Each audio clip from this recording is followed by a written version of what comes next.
So little midway video of this next 90, which once again has come all the way from Scotland for us to take a look at. It's a recent rebuild. It's been fully soundproofed. Well, it hasn't, has it? So missed out in there. Got a little bit down here, none on here, and the back of the door cards I've got none on at all. There's some treatment here, but yeah, this needs a lot more treatment because that's where all the gearbox noise comes from.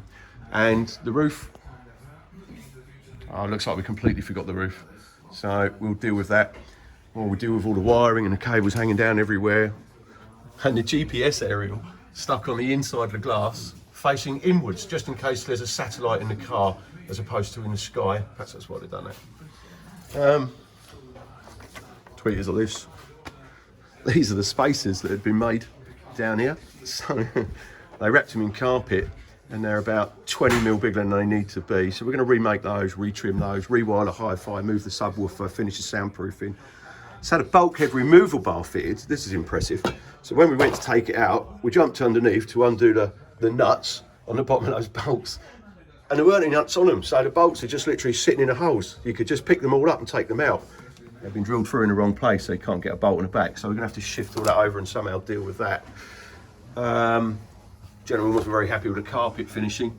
I don't know why, that looks excellent. I'd be really pleased if I picked my Defender up and the carpet was finished like that. So obviously we're gonna rip all that and redo that. Lots of stuff to redo in here. Difficult to know where to start, really. We'll start by taking the whole thing apart and putting it all together properly.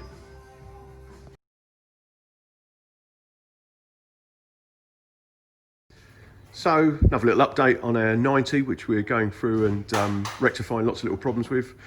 One of the problems is it had no, or very poor DAB radio reception, so we're adding a body-mounted dual-band antenna, but it's got checker plate on it, so what we have to do is cut the oval hole in the checker plate to put the aerial in, and then Dave's repainting that to make sure it's sealed so it's not going to corrode, and then the checker plate will go back on all nice and tidily when it's done.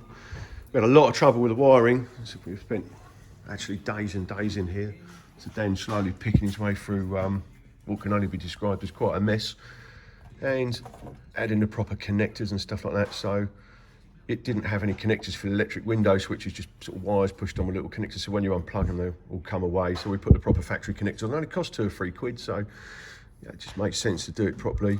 And just removing all the white tape, re-terminating everything in here, and just generally trying to get everything as it should be.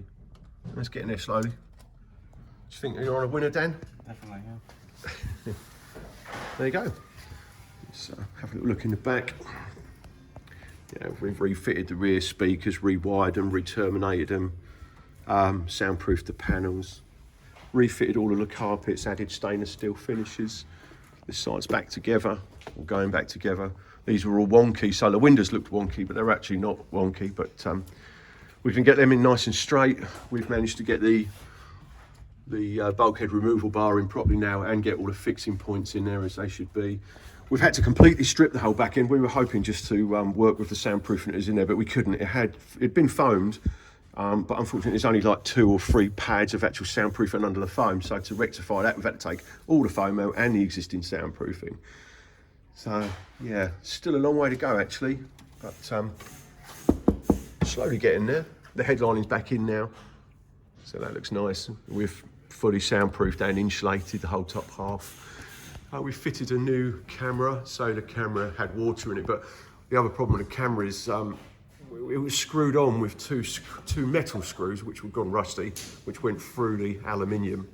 And they were really wonky, so it looked pretty terrible. So what we've done, we've made up this little Perspex plinth here, bonded that on. I might have already told you that in the last video actually, and then fitted a new camera to the front of it, so it's hidden all the damage. And then the camera comes through a grommet, and obviously that's sealed up on the back, so you don't see the silicone on there. So there, yeah. Dash slowly coming back together, and tidying up all those nasty gremlins in there.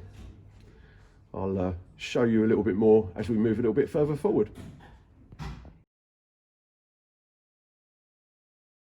Hi folks, welcome back to the final part of the video. So they say every story has 3 parts, a start, a middle and an end. Well, this will be the end. So we've now had this little 90 in for just over 2.5 weeks, I believe. We'd initially thought it'd be about a week's work to sort everything out, but unfortunately as we went through it, we just found more and more things wrong with it. So it's there now. So we've adjusted the door to get rid of the gaps.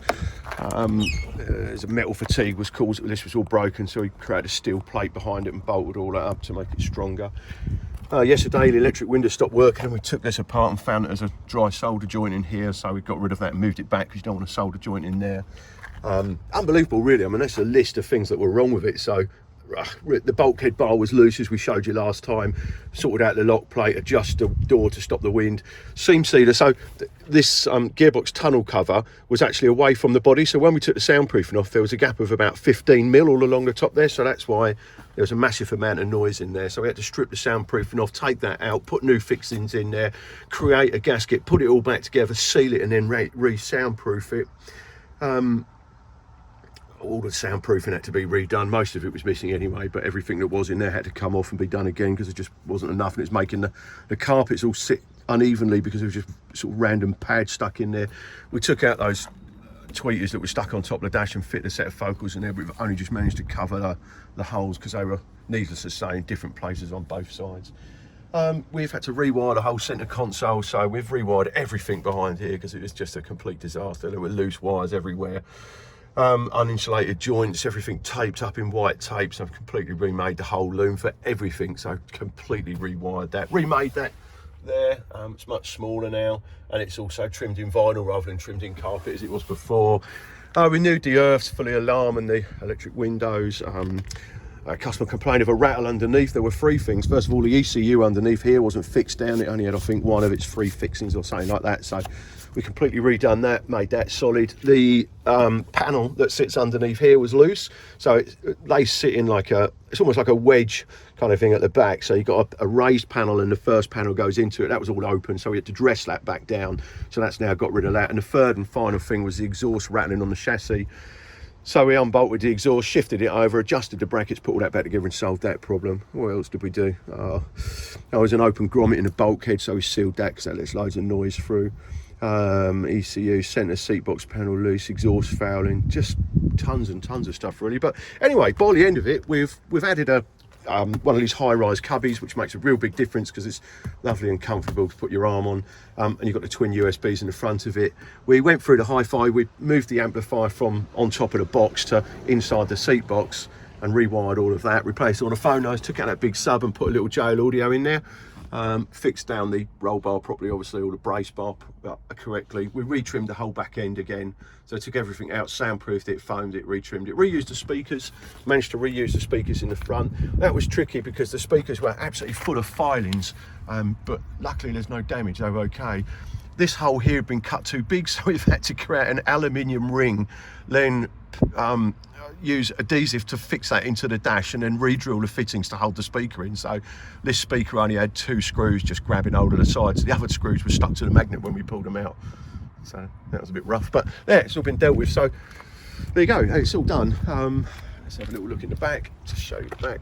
Oh, we redone the camera, so I know I've shown you that before, but to cover up all them nasty screw holes. Got stainless steel finishes in it. Soundproofed all of this. Yeah, it looks really tidy now. Looked pretty tidy before, but it's just once you took it apart, that's when we found all the problems. Little removable 8-inch jail audio sub there. That really kicks. Great bit of kit. We finished all the trim sort of in there and stuff like that as well. This has all got skins right over it and foam over the top of it. There were just 3 pads of soundproofing and then foam, so the foam won't do the job on its own. You've got to have a deadener on there before you put the acoustic barrier. So now, you know, it's totally different. So there you go. That's the final part of our story. I hope you enjoy watching it and seeing what we've done to this 90 to get it up to scratch and where it needs to be. Customer's about to collect it. It's going back up to Scotland, so it's got to travel a little way. So I hope they're really pleased with it. I'm sure they will be. We've certainly made every effort to get everything right that we possibly can and sort out all those little gremlins. Thanks for watching.